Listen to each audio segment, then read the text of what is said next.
مالك يا ريم؟ وشك مخطوف من الصبح كده ليه؟ لا لا لا عادي، مفيش حاجة. صحيح، كنت عايزة أخد رأيك في حاجة. خير يا ماما، في ايه؟ آه، الشارع ده الرجل مش كتيرة عليه، بفكر أبيع في حتة تانية. حتة تانية فين؟ عارفة بعد مدرستك بشارعين كده انت عايزة تحرجيني يا ماما؟ مش كفاية انك قريبة من النادي؟ ما كانش قصدي أقرب من مدرستك وأحرجك قدام زمايلك يا ريم. انا اسفة يا ماما. عشان كده بقى عمرك ما كنت بتاخديني أي نشاطات جوه المدرسة، ولا بتعزميني في رحلة، ولا في مكان حلو زي باقي العيال. كنت بكدب نفسي وبقول تربيتي في ريم لا يمكن تخليها تفكر كده، بس الظاهر إني كنت فاهمة غلط.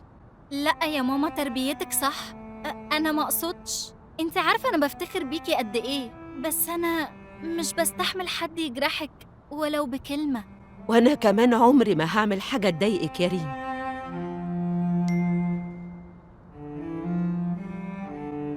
برضو قلت لنورة؟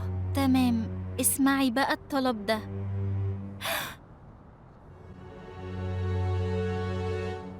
ماما، انا هسبقك على البيت انا.